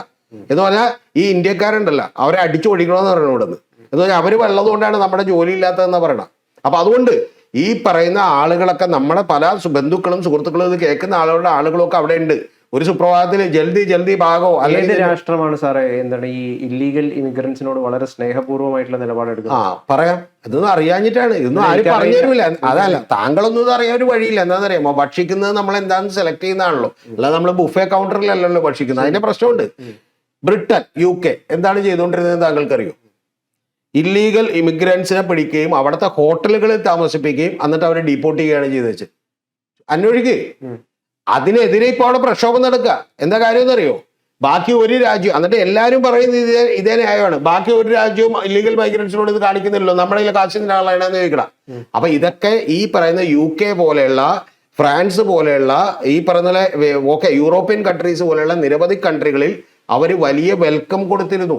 ഈ പറയുന്ന പല രാജ്യങ്ങളിലും റിലീജിയസ് പെർസിക്യൂഷൻ ഉള്ള പല രാജ്യങ്ങളിലും, മുസ്ലിം രാജ്യങ്ങളിലടക്കമുള്ള രാജ്യങ്ങളിലെ ആളുകൾ എന്ത് ചെയ്തിരുന്നു? സ്വീകരിച്ചിരുന്നു. ഇനി ഇതിനൊക്കെ ഒരു പാറ്റേൺ കൂടിയുണ്ട്. ആ പാറ്റേൺ കൂടി പറഞ്ഞുതരാം. ഈ വെറുപ്പ് പടർത്തുന്നതിന്റെ പാറ്റേൺ എന്താണെന്ന് വെച്ചാൽ, ഇപ്പൊ ബ്രിട്ടനിൽ ഒരു കൊലപാതകം നടക്കുന്നു. ആ കൊലപാതകം നടക്കുമ്പോൾ ഇപ്പോൾ ഈ റൈറ്റ് വിങ് അജണ്ടകളൊക്കെ ഇങ്ങനെ പേറുന്ന പാർട്ടികളുള്ളതുകൊണ്ട് എന്ത് സംഭവിക്കുമെന്നറിയോ? ഈ കമ്മ്യൂണിറ്റിയിൽ, ഒരു മുസ്ലിം കമ്മ്യൂണിറ്റിയിൽ ഒരുത്തൻ ഒരു കൊലപാതകം നടക്കുമ്പോഴേക്കും അതങ്ങനെ ഹൈലൈറ്റ് ചെയ്ത് കാണിക്കുകയും ഇവരെല്ലാവരും തന്നെ ക്രിമിനലുകളാണെന്ന് പറയുന്ന ധാരണയിലേക്ക് എത്തുകയും ചെയ്യും. താങ്കളോട് ഇവിടെ ഞാൻ ഇന്ത്യയിലെ ഉദാഹരണം പറഞ്ഞുതരാം. ഇന്ത്യയിൽ ഒരു ബംഗ്ലാദേശി ഒരു ആക്രമണത്തിൽ ഈ പറഞ്ഞ പോലെ പ്രതിയായി എന്ന് പറഞ്ഞൊരു കേസ് ഡൽഹിയിലാണെന്നാണ് എൻ്റെ ഓർമ്മ. ഡൽഹിയിലോ ബോംബെയിലോ ഒക്കെ വന്നിരുന്നു. അത് ഇന്ത്യ മുഴുവൻ ചർച്ച ചെയ്തിരുന്നു. ഗൗതം കൃത്യമായിട്ടൊരു കാര്യം മനസ്സിലാക്കണം. ഒരു ദിവസം ഏതാണ്ട് 10,000-ലധികം കേസുകൾ ഏറ്റവും കുറഞ്ഞത് ഇന്ത്യ മഹാരാജ്യത്ത് രജിസ്റ്റർ ചെയ്യുന്നുണ്ട്. അപ്പൊ അതിൽ ഒരു കേസ് മാത്രം എന്തുകൊണ്ടാണ് ഇങ്ങനെ നാഷണൽ ന്യൂസ് ആകുന്നത് എന്ന് ചോദിച്ചാൽ അതിൻ്റെയൊക്കെ പിന്നിൽ അജണ്ടകളുണ്ട്. അല്ലാതെ ഈ 30 ലക്ഷവും 2 കോടിയും 12 ലക്ഷം 1 കോടി 20 ലക്ഷവും 2 കോടി ആളുകളൊന്നും ഇതുപോലെ എല്ലാവരും ക്രിമിനൽസ് അല്ല ഗൗതം. ജീവിക്കാൻ ജീവിതത്തിൽ ഒരു വഴിയുമില്ലാതെ ഏതെങ്കിലും രാജ്യത്ത് പോയി ഏതെങ്കിലും 4 നേരം ഭക്ഷണം കഴിച്ച് സ്വന്തം കൊച്ചുങ്ങൾ കൂടി കൊടുത്ത് ജീവിക്കാമെന്ന് വിചാരിക്കുന്നവരാണ്. ഇപ്പോഴും ഗൗതം പറഞ്ഞില്ലേ, ഹക്കിംപൂർ ആ സ്റ്റേഷന്റെ അടുത്ത് നിൽക്കുന്ന ഈ വർഗീയതയും മറ്റേ തീവ്ര ദേശീയതയും ഒന്നും രോഗമായി ബാധിച്ചിട്ടില്ലാത്ത മനസ്സിൻ്റെ ഒരു സങ്കടം തോന്നും. പറഞ്ഞുതരാം എന്താന്ന് പറഞ്ഞുതരാം. ഒളിപ്പിക്കാൻ സമ്മതിക്കൂല നിങ്ങളെ പോലുള്ള വാദികൾ അതിനാണ് ശ്രമിക്കണം. പക്ഷെ എൻ്റെ അടുത്ത് നടക്കൂല. അതെന്തുകൊണ്ടാന്ന് വെച്ചാൽ പാവപ്പെട്ട സ്ത്രീകൾ, അവരുടെ ഭർത്താക്കന്മാർ, അവരുടെ കുട്ടികളടക്കമുള്ള ആളുകൾ വന്നിട്ട് ഞങ്ങളെ ഒന്ന് ബംഗ്ലാദേശിലേക്ക് അയക്കൂന്ന് പറഞ്ഞ് ഭയന്നുകൊണ്ട് 10 കൊല്ലം 15 കൊല്ലം ജീവിച്ച ഒരു സ്ഥലത്ത് നിന്ന് അവരെന്ത് ചെയ്യാണ്? ഭയന്നുകൊണ്ട് ആ ചെക്ക് പോസ്റ്റിലിരിക്കുകയാണ്. എൻ്റെ വാദം ഇത്രയേ ഉള്ളൂ. ആ ചെക്ക് പോസ്റ്റിൽ നിന്നും നമ്മൾ മാന്യമായി അവരെ എന്ത് ചെയ്യണം? പറഞ്ഞയക്കണം. അല്ലാതെ അവരെ ഉപദ്രവിക്കാനോ അവരെ പ്രശ്നമുണ്ടാക്കാനോ ഒന്നും നമ്മൾ നിൽക്കരുത്. കാരണം അവരെ ഈ രാജ്യത്തൊന്നും ജോലി ചെയ്യുന്നു മാത്രമേ ഉള്ളൂ. അല്ല സാർ പറയുന്നത് പറഞ്ഞയക്കണം എന്നാണ്. പറഞ്ഞയക്കാതിരിക്കാൻ പറ്റില്ലല്ലോ. ഇപ്പൊ അവര് ഇന്ത്യക്കാരല്ല, രേഖയില്ലാത്ത ആളുകളൊക്കെ മുഴുവൻ ഇവിടെ. സത്യത്തിൽ എൻ്റെ അഭിപ്രായത്തിൽ കുറച്ചുകൂടി സഹാനുഭൂതിയുള്ള സമീപനം അവരോട് എടുക്കണമെന്നാണ്. എത്ര കൊല്ലമായി എന്താണെന്നുള്ളത് കണ്ടെത്തിയിട്ട് വേണം പറഞ്ഞയക്കണം. കരുണയോടുകൂടി അവരെ ഹോട്ടലിൽ താമസിപ്പിച്ച് ഭക്ഷണമൊക്കെ കൊടുത്ത് നന്നായിട്ട് അവരെ ട്രീറ്റ് ചെയ്യണം. നല്ല ഭക്ഷണം കൊടുക്കണം. ഏറ്റവും കുറഞ്ഞ ഭക്ഷണം. ഹോട്ടലിൽ താമസിപ്പിക്കലൊന്നും ഇന്ത്യയിൽ നടക്കില്ല. കാരണം ഇന്ത്യയിൽ ഇപ്പൊ ഹക്കിംപൂർ സ്ഥലത്തൊന്നും ഹോട്ടലിൽ നോക്കിയിട്ട് നമുക്ക് കിട്ടാൻ പോകുന്നില്ല.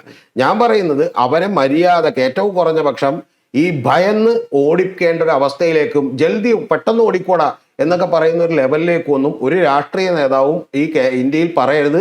അങ്ങനെ പറയാൻ പറ്റുന്നത് ഇന്ത്യ ഒരുപാട് മാറിയത് കൊണ്ടാണ്. അവരൊക്കെ ഈ പറഞ്ഞ പോലെ അടിച്ചു ഓടിക്കണമെന്ന് വിചാരിക്കുന്ന ഒരു സമൂഹം ഇവിടെ വളർന്നത് കൊണ്ടാണ്. അതിനും അപ്പുറത്ത് നിങ്ങൾ മനുഷ്യത്വപരമായി ഒരു നിമിഷം ഒന്ന് നിന്ന് ആലോചിച്ചാൽ നമ്മുടെയൊക്കെ സുഹൃത്തുക്കളും ബന്ധുക്കളും അടക്കമുള്ള നിരവധി പേർ പല രാജ്യത്തും ജീവിക്കുന്നുണ്ട്. നാളെ നിങ്ങളുടെയൊക്കെ ലൈസൻസ് റദ്ദ് ചെയ്യുന്നു, നിങ്ങളുടെയൊക്കെ ഈ പറയുന്ന പോലെ ഇവിടെ ജീവിക്കാനുള്ള ലൈസൻസ് എടുത്ത് ഓടിക്കോ എന്ന് പറഞ്ഞാൽ ഓടിക്കോ എന്നൊക്കെ പറയുന്ന ഭാഷ കേൾക്കുമ്പോൾ ഒരു വിഷമം. ശരിക്കും പറഞ്ഞു ഈ ഇല്ലീഗൽ മൈഗ്രൻസ് ഇവരോട് കാണിക്കുന്നത് സാർ പറഞ്ഞത് സഹാനുഭൂതി കാണിക്കണം എന്നാണ് പറഞ്ഞത്. അത് നല്ലൊരു നിലപാട് തന്നെയാണ്. അത് ചെയ്യേണ്ടതാണ്. നമ്മളെ ഒരു രാജ്യത്ത് ഇന്ത്യയിൽ ഏതാനും വർഷങ്ങൾ താമസിച്ച് കഴിഞ്ഞാൽ ഒരു ഫോറിനറിന് സിറ്റിസൺഷിപ്പ് എടുക്കാൻ വേണ്ടിയിട്ട് സാധിക്കും. ഇപ്പം നമ്മളിപ്പോൾ UAE പോലുള്ള രാജ്യങ്ങൾ അല്ലെങ്കിൽ അങ്ങനെയുള്ള അറബ് കൺട്രീസിൽ അവിടെയും സിറ്റിസൺഷിപ്പ് പോലും കിട്ടില്ല, എത്ര പണിയെടുത്ത് കഷ്ടപ്പെട്ട് കഴിഞ്ഞാലും. അപ്പം പല രാജ്യങ്ങളും അവരുടെ രാജ്യത്തെ ആളുകളല്ലാത്തവരോട് ഇങ്ങനത്തെയുള്ള സമീപനം കാണിക്കുന്നില്ലേ? ഗൗതം അറിയേണ്ടത് ഇതുപോലെയുള്ള സമീപനം മാത്രമല്ല ഗൗതം, നമ്മൾ ആരെ കണ്ട് പഠിക്കണം എന്നുള്ളത് ഒരു വലിയ കാര്യമാണല്ലോ. ഒന്ന്, നമുക്ക് ഇപ്പൊ ആ രാജ്യത്ത് നിന്ന് ഒരു 5 പേർ ഇപ്പൊ പാകിസ്ഥാനിൽ നിന്ന് ഇങ്ങോട്ട് നുഴഞ്ഞു കയറി അവർ തീവ്രവാദികളാണ് ഭീകരവാദികളാണെന്ന് തോന്നിയാൽ അവരെ നമുക്ക് പിടിച്ചിട്ട് എന്ത് ചെയ്യാം? ജയിലിലിടാം. അതിനൊരു കുഴപ്പമില്ല. ഇത് ഗൗതം ഒന്നും മനസ്സിലാക്കണം. 2 കേന്ദ്രമന്ത്രിമാർ പറഞ്ഞേക്കണ കണക്ക് കേട്ടിട്ടാണ് ഞാൻ തരിച്ചു പോയത്. എത്ര പേർക്ക് ഇപ്പൊ ഗൗതത്തിന് അറിയാമായിരുന്നു ഈ കണക്ക് പോലും? 1.2 മില്യൺ എന്ന് പറഞ്ഞാൽ 1,20,00,000 പേരാണ്. 20 മില്യൺ എന്ന് പറയുമ്പോഴത്തേക്കെന്ന് പറഞ്ഞാൽ ഗൗതം പറയേണ്ടത് ഇത്രയും വലിയ ആളുകളാണ്. ആ 2 കോടി 1,20,00,000 അടക്കമുള്ള ആളുകളെ ശരിക്കും പറഞ്ഞാൽ ഇന്ത്യ ചെയ്യേണ്ടത് അവരെ മാന്യമായി പോകാൻ സമ്മതിക്കണമെന്നുള്ളതാണ്. ഇനി ഡെൻമാർക്കാണോ സ്വീഡനാണോ എന്ന് എനിക്കറിയാൻ പാടില്ല. അവിടെയൊക്കെയുള്ള ചില രാജ്യങ്ങൾ, ഫ്രാൻസ് അടക്കമുള്ള ചില രാജ്യങ്ങൾ, പണ്ട് ഞാൻ 3 കൊല്ലം മുമ്പ് വായിച്ചത് എനിക്കിപ്പോഴും ഓർമ്മയുണ്ട്. അവർ ചില ആളുകളോട് പറഞ്ഞേക്കണം നിങ്ങളിവിടെ നിൽക്കണ്ട, പൊയ്ക്കോളൂ എന്നുള്ളതാണ്. പോകൂ എന്ന് പറഞ്ഞപ്പോൾ ഞങ്ങൾ നിങ്ങൾക്ക് പോകാനുള്ള പണവും ട്രെയിൻ ടിക്കറ്റും ഫ്ലൈറ്റ് ടിക്കറ്റും അതുപോലെ തന്നെ പോകാൻ കുറച്ച് നിങ്ങൾക്ക് ഏത് രാജ്യത്താണോ പോകേണ്ടത് അവിടേക്ക് എത്തിക്കാനുള്ള സൗകര്യവും കൂടാതെ ഞങ്ങൾ നിങ്ങൾക്ക് പണവും തരാൻ തോന്നുന്നുണ്ട്. അപ്പം അത്രയൊന്നും നമ്മൾ വിശാലഹൃദയരാകണമെന്ന് ഞാൻ പറയുന്നില്ല. പക്ഷെ പ്രധാനപ്പെട്ട ഒരു കാര്യം എന്ന് പറയുന്നത്, ഒരു കാര്യം ഗൗതത്തോട് പറയാം, ഈ മനുഷ്യർ വരച്ചിട്ടുള്ള അതിർത്തികളാണ് ഗൗതം ഈ രാജ്യങ്ങളൊക്കെ എന്ന് പറയുന്നത്. അതൊക്കെ അഡ്മിനിസ്ട്രേറ്റീവ് ആയിട്ടുള്ള കാര്യങ്ങൾക്ക് ആവശ്യമുള്ള കാര്യമാണ്. പക്ഷെ അതിനും അപ്പുറത്തേക്ക് ഒരു മനുഷ്യപ്പറ്റുമില്ലാതെ മനുഷ്യത്വരഹിതമായിട്ടുള്ള നിലപാടുകൾ സ്വീകരിക്കുന്ന ഒരു രാജ്യമായി ഇന്ത്യ മാറരുത്. ഗൗതം പറയുന്ന പോലെ ഇപ്പൊ ഇറാനോ അല്ലെങ്കിൽ താലിബാനോ അഫ്ഗാനിസ്ഥാനോ അല്ലെങ്കിൽ ഈ പറയുന്ന പോലെ ഗൾഫ് കൺട്രീസോ പലരും പല നിയമങ്ങളാണ്. അതിലൊന്നും തർക്കൂല. ഇപ്പൊ UAE-ൽ ഇപ്പം എന്റെ ഒരു കുറെ അധികം സുഹൃത്തുക്കളും കുറെ ആളുണ്ട്, എത്രയോ വർഷമായി അല്ല അവിടെ ചെയ്യാൻ പറ്റില്ല. അല്ല അവിടെ കഷ്ടപ്പെട്ട് പണിയെടുത്ത് എത്രയോ വർഷമായിട്ട് സിറ്റിസൺഷിപ്പ് കൊടുക്കില്ല. അല്ല അവിടെ അവരുടെ പോളിസിയാണ് സിറ്റിസൺഷിപ്പ് കൊടുക്കില്ല, അവിടെ പ്രോപ്പർട്ടി സ്വന്തമാക്കാൻ പറ്റില്ല, അങ്ങനെ നിരവധി കാര്യങ്ങളുണ്ട് പല സ്ഥലങ്ങളിലും. ഇപ്പൊ അതുകൊണ്ടാണല്ലോ ഇപ്പൊ യൂറോപ്യൻ എന്തുകൊണ്ട് അവർ ആ രാജ്യം അങ്ങനെ അല്ല ആ രാജ്യത്തിന്റെ പോളിസിയാണത്. കാരണം എന്ന് വെച്ചാൽ അവരുടെ കൾച്ചറിലേക്ക് വേറെ ആളുകൾ കടന്നു കയറുന്നവർക്ക് അല്ല അത് അനുവദിക്കാൻ പറ്റാത്തതിന്റെ കാരണങ്ങളുണ്ട്. ഇപ്പൊ കുവൈറ്റിൽ എത്ര ആളുകളുണ്ട് നിങ്ങൾക്കറിയോ? കുവൈറ്റിൽ അവിടെയുള്ള പോപ്പുലേഷനേക്കാൾ കൂടുതൽ ഇന്ത്യക്കാരുണ്ട്. അപ്പൊ അത്തരത്തിലുള്ള പല കാര്യങ്ങളും അനുവദിച്ചു കൊടുത്തിട്ടുണ്ടെങ്കിൽ അവർ അവരുടേതായ രാജ്യം പോലും അല്ലാതായി മാറും. അത് ഞാൻ മനസ്സിലായോ? അവരുടേതായ രാജ്യം പോലും അല്ലാതെ മാറും. അപ്പൊ അത്തരത്തിലുള്ള കാര്യങ്ങൾ അവിടെ ഈ ഒരു പ്രശ്നമുണ്ട്, അവരുടേതല്ലാത്ത രാജ്യമായി മാറും എന്ന ഭയം എല്ലാ സർക്കാരുകളെയും മതിക്കുന്നു. അല്ല എല്ലാ സർക്കാരുകളെയും മതിക്കുന്നുണ്ടായില്ല. പക്ഷെ പ്രധാനപ്പെട്ട കാര്യം എന്താ വെച്ചാൽ ഇപ്പൊ ലോകം മുഴുവൻ ഇത്തരത്തിലുള്ള ഈ വംശീയമായിട്ടുള്ള ചേരിതിരിവുകളും ഉണ്ടായിരുന്നുണ്ട്. അതിന്റെ പ്രധാനപ്പെട്ട ഇര എന്താണെന്ന് വെച്ചാൽ ഇപ്പൊ യു കെയില് നിങ്ങളൊന്ന് ആലോചിച്ച് നോക്കണം, H1B1 വിസ വേണം എന്നുണ്ടെങ്കിൽ അമേരിക്കയിൽ ഇപ്പൊ ഒരു കമ്പനി വീണ്ടും $1 ലക്ഷം അടക്കണമെന്ന് പറഞ്ഞാൽ ആ $1 ലക്ഷം അടക്കണമെന്ന് പറയുമ്പോൾ യഥാർത്ഥത്തിൽ അവരൊന്ന് ടൈറ്റൻ ചെയ്യുമ്പോൾ ഗൗതം മനസ്സിലാക്കേണ്ട ഒരു കാര്യമുണ്ട്. അവർ കുറച്ചുകൂടി മാന്യമായ ഭാഷയിൽ പറയുന്നുള്ളൂ. പറയുന്നതിന്റെ അർത്ഥം ഇത് തന്നെയാണ്, ഇറങ്ങി പോടാന്നാണ് ഇവിടുന്ന്. എന്താ കാര്യം അറിയോ? $1 ലക്ഷം അടച്ചുകൊണ്ട് ഒരു കമ്പനി അടക്കണമെന്ന് പറഞ്ഞാൽ കമ്പനി അടച്ചുകൊണ്ട് എത്ര ഇന്ത്യക്കാരെ ജോലിക്ക് എടുക്കില്ല ജോലിക്ക്. മനസ്സിലായി? അപ്പൊ അതേപോലെയുള്ള പല നിയമങ്ങളും അവർ കൊണ്ടുവരികയാണ്. UK വളരെ വിശാലമായി ഈ പറയുന്ന മൈഗ്രൻസിനെ കണ്ടുകൊണ്ടിരുന്നതാണ്. പക്ഷെ പ്രധാനപ്പെട്ട കാര്യം എന്ന് വെച്ചാൽ ഇപ്പൊ അവിടെ വലിയ പ്രതിഷേധം ഉയർന്നുകൊണ്ടിരിക്കുകയാണ്. കാരണം അങ്ങനെയുള്ള രാഷ്ട്രീയ പാർട്ടികൾക്ക് വലിയ തോതിലുള്ള പിന്തുണ കിട്ടിക്കൊണ്ടിരിക്കുകയാണ്. അപ്പം ഞാൻ പറഞ്ഞു വന്നത് അത്തരത്തിലുള്ള രാജ്യങ്ങളെ കണ്ടുകൊണ്ടല്ല ഇന്ത്യ പഠിക്കേണ്ടത്. ഇന്ത്യ കുറെ കൂടി സൗഹാർദ്ദപരമായ സമീപനം എടുക്കണം. അതിന്റെ പ്രധാനപ്പെട്ട ഒരു കാര്യം കൂടി പറഞ്ഞുതരാം. യഥാർത്ഥത്തിൽ അഖണ്ഡ ഭാരതം എന്ന് പറയുന്നത് ഈ ബംഗ്ലാദേശും ഈ പറയുന്ന പാകിസ്ഥാനും ഒക്കെ കൂടി ഉൾപ്പെട്ടതാണ്. അവിടെയൊക്കെ ഉള്ളവരൊക്കെ നേരത്തെ ഇന്ത്യക്കാരായി ജീവിച്ചിരുന്ന ആളുകളാണ്. പിന്നെ ഒരു സുപ്രഭാതത്തിൽ പല പ്രശ്നങ്ങൾ കൊണ്ടിട്ടും പല രാജ്യങ്ങളായി മാറി. ഇനി വേറൊരു കാര്യം കൂടി ഗൗതത്തോട് പറയാം. ശ്രീലങ്കയിൽ നിന്ന് എത്ര പേര് ഇവിടെ ഒന്ന് താമസിക്കുന്നെന്ന് ഗൗതത്തിന് ഊഹിക്കാൻ പറ്റുമോ? നിരവധി പേരുണ്ട്. തമിഴ്നാട്ടിൽ, കേരളത്തിൽ നിരവധി ബംഗ്ലാദേശികളുണ്ട്. കേരളത്തിലുണ്ട്. തമിഴ്നാട്ടുകാരും അവരെ പുറത്താക്കുന്നതിന് അനുകൂലിക്കില്ല. കാരണം അവരുടെ മനസ്സിപ്പോഴും അവർക്കൊപ്പമാണ്. കാരണം അവർ തമിഴ് ദേശീയത പേറുന്ന ആളുകളാണ്. അവര് ശ്രീലങ്ക ആയിരുന്നു എന്ന് മാത്രമേ ഉള്ളൂ. ഇപ്പോഴും തമിഴ് പുലികൾക്ക് വലിയ തോതിലുള്ള സപ്പോർട്ട് ഉണ്ട്. ഈ പല യൂറോപ്യൻ കൺട്രീസും ഇത്തരം മൈഗ്രൻസിനെ വെൽക്കം ചെയ്ത് അവരുടെ രാജ്യത്തിന് പോലും തലവേദനയാകുന്ന ഒരു ഘട്ടം എത്തിയപ്പോഴാണ് ഈ പുറത്താക്കൽ നടപടികളിലേക്കൊക്കെ അവർ കടക്കുന്നത്. അല്ലാണ്ട് ഈ തലവേദനയാകുന്നു എന്ന് പറയുന്നത് ഗൗതം പറയുന്നതിൽ കാര്യമൊന്നും ഇല്ലാതില്ല. തലവേദനയാകുന്ന കുറെ ആളുകൾ അവിടെ കുത്തി കയറിയിട്ട് എന്ത് ചെയ്യുന്നുണ്ട്, പ്രശ്നങ്ങൾ ഉണ്ടാക്കുന്നുണ്ട്. ഞാനൊരു കാര്യം നമ്മൾ അവരോട് അത് മാത്രം ഫോക്കസ് ചെയ്യുമ്പോൾ അല്ല സാറേ, നമ്മളെ അവരുടെ അടുത്ത് മാനുഷികത കാണിക്കണം. അവരെ എല്ലാ കാര്യവും ഓക്കെ, നമ്മൾ മനുഷ്യത്വപരമായിട്ട് ഇടപെടണം. പക്ഷേ ഈ ഇല്ലീഗൽ മൈഗ്രൻസ് ഒരു രാജ്യത്തിന് സൃഷ്ടിക്കുന്ന കുഴപ്പങ്ങളെ കുറിച്ച് എന്താ നമ്മൾ ചർച്ച ചെയ്യാത്തത്? കുഴപ്പങ്ങളെ കുറിച്ച് മാത്രമാണ് ഇപ്പൊ എല്ലാവരും ചർച്ച ചെയ്തുകൊണ്ടിരിക്കുന്നത്. അതുകൊണ്ടാണല്ലോ ഇവർ അടിച്ചോടിക്കുന്നതിനായിട്ട് ഇങ്ങനെ ഇവരെന്താ കുഴപ്പമുണ്ടാക്കുന്നത് എന്ന് പറഞ്ഞാൽ അവരാണ് നമ്മുടെ ജോലി തട്ടിയെടുക്കുന്നത്, അവരാണ് നമ്മുടെ അഭിവൃദ്ധിക്ക് തടസ്സമാകുന്നത് എന്നൊക്കെ പറഞ്ഞുള്ള പ്രശ്നങ്ങളുണ്ട്. ഇതൊക്കെ വിഷയം വളരെ വലുതാണ്. ഗൗതം ഇപ്പൊ ചോദിക്കുന്ന പോലെ സിമ്പിളായിട്ട് പറയുമ്പോ ആസാം ഗണപരിഷത്തും ഓൾ ആസാം സ്റ്റുഡൻസ് യൂണിയനും ആസാം അക്കോർഡ് ഉണ്ടാക്കി 1985. എന്താ പ്രശ്നം എന്നറിയോ? ഇത് തന്നെയാണ് വിഷയം. അതായത് മറ്റ് പുറത്തുനിന്നുള്ള ആളുകൾ വന്നിട്ട് എന്ത് ചെയ്യുന്നതാണ്, ജോലി എടുക്കുന്നതുമായി ബന്ധപ്പെട്ട കാര്യമാണ്. പക്ഷെ ഗൗതം അറിയേണ്ടത് ഇതിന്റെ വ്യാപ്തി നമ്മൾ മനസ്സിലാക്കണമെങ്കിൽ കഴിഞ്ഞ ദിവസം ഏതാണ്ട് ഒരു 3 മാസം മുമ്പ് മറ്റേ ബ്രാംപ്ടണിൽ, അതായത് കാനഡയിൽ ബ്രാംപ്ടണിൽ ഒരു വലിയ റാലി നടന്നു. എന്താ റാലി എന്നറിയാവോ? ഇന്ത്യ വിരുദ്ധ റാലി എന്നാണ്. ഗൗതം പറഞ്ഞ പോലെ ടൊറന്റോയിൽ ഇന്ത്യ വിരുദ്ധ റാലി. എന്താണ്? അവിടത്തെയുള്ള ജനസംഖ്യയുടെ 2.5% വരുന്നത് ഇന്ത്യക്കാരാണ്. അതിൽ മഹാഭൂരിപക്ഷം സിഖുകാരാണ്. ഇവരെ തല്ലി ഓടിക്കണമെന്നാണ് പറയുന്ന ഒരു പാർട്ടി. അപ്പൊ ഇതൊക്കെ മനസ്സിൽ വെച്ചുകൊണ്ട് വേണം എന്ത് ചെയ്യാനായിട്ട്. കാനഡയിലൊക്കെ നമ്മുടെ കുട്ടികളെയും കൂടി മനസ്സിൽ വെച്ചുകൊണ്ട് വേണം എന്ത് ചെയ്യാൻ. ഇതൊക്കെ അങ്ങനെ തീ പോലെ പടർന്നു പിടിച്ചാലുള്ള കുഴപ്പമെന്ന് അറിയാമോ? മറ്റേ ഗവൺമെന്റിനൊക്കെ വാതുറക്കാൻ പോലും സമയം കിട്ടൂല. അവിടെ ആളുകൾ വന്ന് കറക്കുറ്റിട്ടടിച്ച് പറഞ്ഞോളൂ. മനസ്സിലായി? ഫ്ലൈറ്റ് പിടിച്ചിങ്ങനെ പോരാൻ പറ്റുള്ളൂ, അല്ലാതെ അവിടെ നിന്ന് സൈക്കിൾ ഓട്ടിയോ നീന്തിയോ ഒന്നും ഇങ്ങോട്ട് പോരാൻ പറ്റൂല. അപ്പൊ അതുകൊണ്ട് നിങ്ങൾ വളരെ സമചിത്തതയോടൊരു പ്രശ്നങ്ങൾ നേരിടണം. പ്രത്യേകിച്ചും ഞാൻ പറയുന്നത് ബംഗ്ലാദേശിനോട് നമ്മൾ കുറച്ച് അഫക്ഷനേറ്റായി അടുപ്പം കാണിച്ചിരുന്ന ഒരു രാജ്യമാണ്, നമ്മുടെ സൗഹൃദ രാജ്യമായിരുന്നു. അപ്പൊ നിരവധി പേർ കയറിയപ്പോഴൊക്കെ നമ്മൾ യഥാർത്ഥത്തിൽ മിണ്ടാതിരുന്നതാണ്. ഗൗതം പറഞ്ഞ പോലെ അവരെ കയറ്റാൻ അനുവദിക്കാതിരിക്കും. കയറിയതിന് ശേഷം അവർ ഏറ്റവും കുറഞ്ഞ പക്ഷം മാന്യമായി നമ്മൾ എന്ത് ചെയ്യണം, പറഞ്ഞു വിടണം. കാരണം അവര് ഒരു ജീവിതത്തിൽ ഒരു ഗതിയുമില്ലാത്ത പാവം പിടിച്ച സാധാരണക്കാരായിട്ടുള്ള മനുഷ്യരാണ്. അതുകൊണ്ടാണ് അവർ ആ വെളിമ്പ്രദേശത്ത് വന്ന് സ്വന്തം കൊച്ചുങ്ങളും അമ്മമാരും മറ്റേ അച്ഛന്മാരും ഒക്കെ ആയിട്ട് അവിടെ വന്നിരിക്കുന്നത്. ഇതൊക്കെ നമ്മുടെ ആരെങ്കിലും ആണോ അല്ലെങ്കിൽ ആയിരുന്നെങ്കിൽ എന്ന് ഒരു മിനിറ്റ് വിചാരിച്ചാൽ മറ്റേ വെറുപ്പ് നിൽക്കും. അല്ലെങ്കിൽ നമ്മൾ ഇന്ത്യക്കാരാണ്, അതുപോലെ തന്നെ അവരെന്താണ് മറ്റേ വേറെ മതക്കാരാണ്, ജാതിക്കാരാണെന്നുള്ള പല തോന്നലുകളും ഉണ്ടാവും. ഞാൻ പറയുന്നത് ഇത് ഏത് മതമായാലും ഏത് ജാതിയായാലും ആരായാലും ശരി, അത്തരത്തിലുള്ള വലിയ തീവ്രത നമുക്ക് ഉണ്ടാകുന്നത് നല്ലതല്ല. നേരത്തെ പറഞ്ഞ പോലെ അത് കാനഡയിൽ ഉണ്ടായാൽ, അത് അമേരിക്കയിൽ ഉണ്ടായാൽ ഇവിടെ എന്ത് ചെയ്യും? വലിയ പ്രശ്നം ഉണ്ടാവും.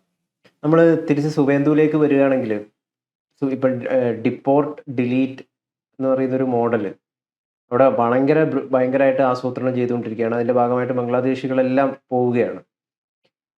ഇതൊക്കെ ഇത്രയൊക്കെ താങ്കൾ ഈ പറഞ്ഞ ഈ പ്രശ്നങ്ങളൊക്കെ നിലനിൽക്കുമ്പോഴും പല റിപ്പോർട്ടുകളും സൂചിപ്പിക്കുന്നത് അടുത്തൊരു 30-35 വർഷമെങ്കിലും കേന്ദ്രത്തിൽ BJP അധികാരത്തിലിരിക്കുന്നുള്ളതാണ്.